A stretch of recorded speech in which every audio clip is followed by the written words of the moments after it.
KOMU8 News today talked to the leader of Mid-Missouri Boy Scouts about yesterday's vote to allow gay scouts. KOMU8's Julia Plant is here to tell us what he had to say. Julia? I was able to reach Mid-Missouri's Scout Executive Doug Callahan by phone today. He's still at the National Council meeting in Texas, but he spoke with me in between meetings on the phone. He told me the local vote here was very similar to the national outcome, which was about 60% of the council voting to lift the ban on gay scouts. He told me that he's happy the voting process is over and leaders can now focus on the Scouts' national mission to help serve young people. Callahan says he's not sure yet how this vote will affect local Boy Scout troops membership. People do have different opinions, and there may be some folks who decide not to stay within the scouting program. Our hope is that it is very minimum, and also our hope is that we'll attract new folks to get involved in the scouting program. Callahan says one thing everyone at the national meeting agreed on is that boys are better off with scouting in their lives. And roads submerged in more than half a foot of water. KOMU8's Julia Plant is live in Columbia to show us what some of those roads look like now. Julia? I'm here on Gillespie Bridge Road, where rain from the last couple of days has caused just a little bit of flooding. If you look way behind me, you can see there's a car actually stuck in the water. Now, I was here earlier this afternoon, and those car's tires weren't even wet, so that can kind of tell you how quickly this water's been rising. Down at my feet right now, I'm standing in a few more inches even than I was just an hour ago, but still not nearly as bad as out in the middle of this road, where it's about 1.5 feet, maybe 2 feet deep. Earlier today, a lot of drivers came up and saw the road closed sign and turned around, but a few drivers came all the way up to the edge. Even the biggest trucks weren't brave enough to try to cross this, which is probably a good idea.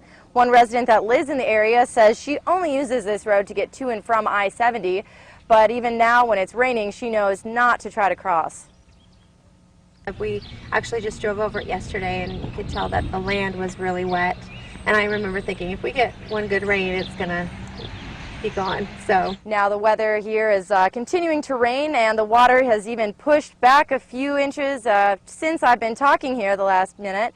Now just be careful with your driving and be sure not to try to cross roads that look like this. Reporting live from Columbia, Julia Plant, KOMU8 News.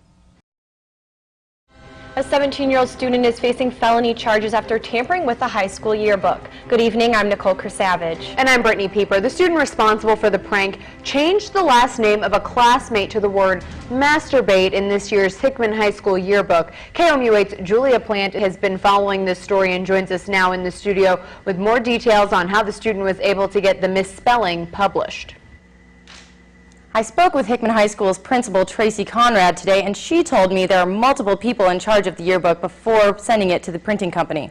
Students, as well as staff, checked over the pages and spelling of names before the pages were approved. However, members of the yearbook committee have the ability to go in and change pages after they are approved. Conrad says the girl facing these charges was a member of the yearbook committee and must have altered the last name just before sending it to the printing company. As a result, a lot of property was damaged, and unfortunately it overshadowed what was a really good yearbook production. Rather than reprint more than 700 yearbooks, the school decided to put stickers with the correct last name over the inappropriate fake one. Many are a part of a Transportation Development District, or TDD. These TDDs allow property owners to charge an additional sales tax at retail outlets. The money goes to fund the building of roads and other infrastructure, but also pays for the legal fees of forming a TDD. KOMU8's Julia Plant went to find out more about who's handling that money and ran into a story no one really wanted to talk about. Julia? I set out to do a story on the Conley Road TDD. I thought it was important for residents to know who was in charge of that half-cent sales tax revenue and where that money goes. But this turned out to be a story where no one wanted to talk, never returning a single phone call. Here's a look at the people involved. The Kroenke Group owns the property, Malley Realty employs most of the board members, and Van Maitre is the lawyer that represents the Conley TDD. I contacted all of these principals multiple times and spoke to multiple people, but no one would comment on the TDD. I also went into almost every store in the Conley Road strip mall. I spoke with managers and employees in 8 stores, and most of them had never even heard of the TDDs. Those who did know about it only knew that it was a half-cent increase on sales tax, but they didn't seem to know where it came from or what it was used for. I did find out that one thing the Conley TDD tax money goes towards is road work on the I-70-63 interchange. One Columbia resident doesn't mind paying a little extra if it helps fix roads, but she says the process should be a little less secretive. I think transparency is key in almost any environment. You need work, government, society. I mean, not everyone needs to know what everyone's doing, but everyone should be aware of what's going on and what their money is being spent on. The Conley Road TDD board members vote on how to spend the tax money, but those board members are elected by the property owner, which is the Kroenke Group. The public, who is paying these taxes anytime they shop at a store on Conley Road, actually has no say on how their money is spent. Some residents in Boone County are not happy about plans to build another roundabout on St. Charles Road. They're afraid the construction could be dangerous. KOMU8's Julia Plant joins us live from the site of that proposed roundabout with residents' reactions. Julia? On Wednesday, Boone County officially bought this plot of land behind me here at 700 Demerit Drive. Now they're one step closer to turning this intersection into a roundabout. The idea behind the roundabout is that it will help reduce increased traffic caused by the new Battle High School just up the road. But neighbors aren't crazy about this idea. The neighborhood is full of children, and parents are nervous about the dangers construction will bring. A roundabout will be a lot of trouble, you know, because they play outside all the time. You don't want to construct something and you know that all the material is going to be out in the yard, and, you know, kids going to think it's playtime and they can't play outside because they building a roundabout. Right now there are about 450 students enrolled in summer school at Battle High School, but in the fall that number will more than double, so will the amount of traffic on this road. There's no word yet on exactly when the construction will start, but the roundabout is planned to be finished by the time school starts in the fall. Reporting live from Boone County, Julia Plant, KOMU8 News. KOMU8 News, first at 5. After nearly a week-long manhunt, officials have finally caught accused kidnapper Brian Atkinson. Good afternoon, I'm Lauren Bale. And I'm Brittany Pieper. Morgan County officials captured him in the wooded area near the lake. KOMU8's Julia Plant has been following this story today and joins us live in Morgan County with details. Brian Atkinson is in custody tonight at the Morgan County Jail. Officers received a phone call about a burglary in the area. When they went to investigate, hiding in the back bathroom of this empty house, they found Atkinson hiding. Now here with me is Lieutenant Mike Needheis. He's the one who actually caught Atkinson. So could you tell us a little bit about what he had to say when you arrested him? All he asked was, please don't shoot me. Took him into custody without any incident. Okay, and then also throughout this we've heard reports that he was armed and dangerous. Was he in fact armed when you found him? No, he was not. He was not armed. So do you have any idea where that could have come from? No, ma'am, I do not. No. And then lastly, was there any amount of struggle, or what do you think he was feeling by the time you caught up to him? He was tired of running. He was tired. He was trying to figure out a way to give himself up, according to what he told me, but he didn't know how to do it. All right, once again, Brian Atkinson is in custody here at the jailhouse in Morgan County. We'll have more for you at 6 when the Sheriff's Department holds a press conference right here. Coverage you can count on in high definition. This is KOMU8 News at 6. The death of Dr. Elliot Battle late Tuesday night has residents wondering if the name of Muriel Williams Battle High School will be changed to include his name as well. Good evening, I'm Brittany Pieper. And I'm Lauren Bale. KOMU8's Julia Plant found that the Board of Education is looking into a different way to honor Dr. Elliot Battle. She joins us live from Battle High School with a first look at your local news. When this high school was under development, its name included both Muriel and Elliot's first names. But the Columbia School Board has a policy not to name buildings after living people, so Elliot's name was dropped from the title. Board members say Dr. Elliot Battle was fine with that. In fact, he insisted his name be dropped because he wanted the school to honor his wife. Now that Dr. Elliot Battle has passed away, board members are looking for a way to honor him as well. But Board of Education President Christine King says adding his name to the high school title might not be the best option. What I think would be even better than to rename the high school after both of them is both the high school and the elementary school would each have their name on it. It'd be connected with a park, and it might actually be a more fitting tribute to both of them.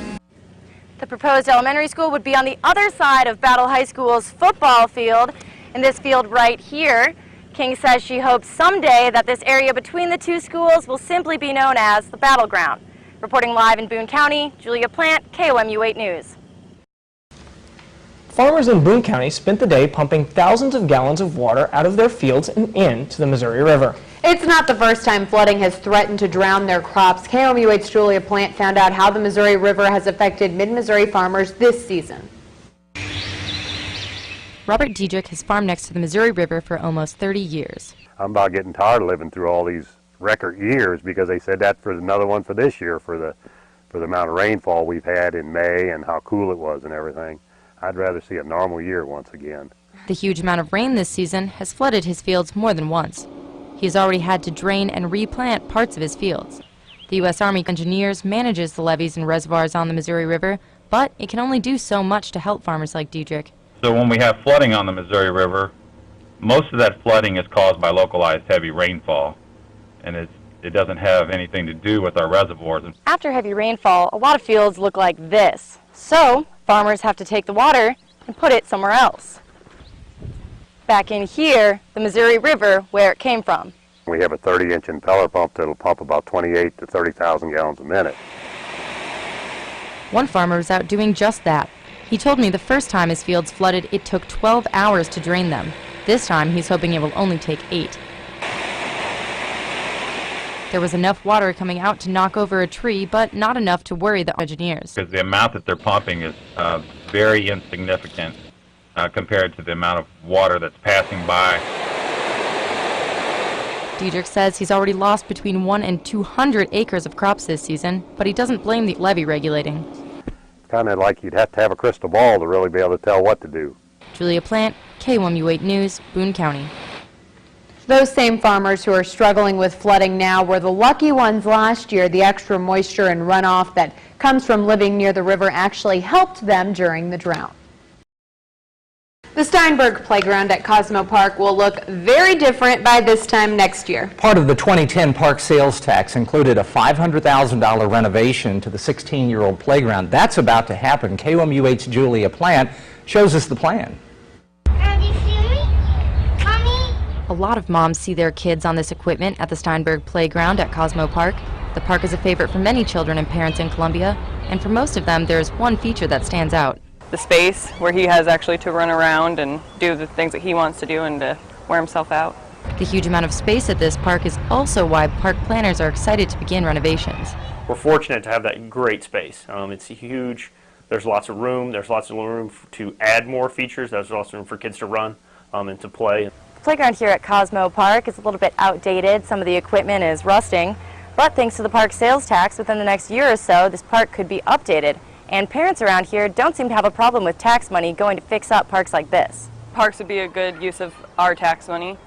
I think it's on the top of my priority list, honestly, like with the kids and everything. It gives them stuff to do and teaches them ways to play with others. It's just a way to get them social and active.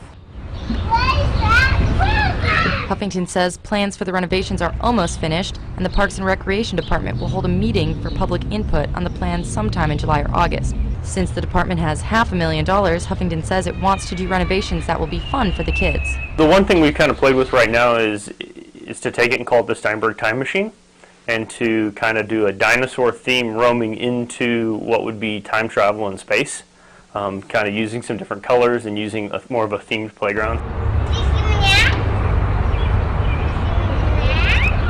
Huffington says construction will begin in the fall once the park's busiest season is over and should finish up next spring. Julia Plant, KOMU 8 News, Columbia. Huffington says there are no plans to remove some of the landmark features at the park, such as the 2 long slides and the elevated boardwalk.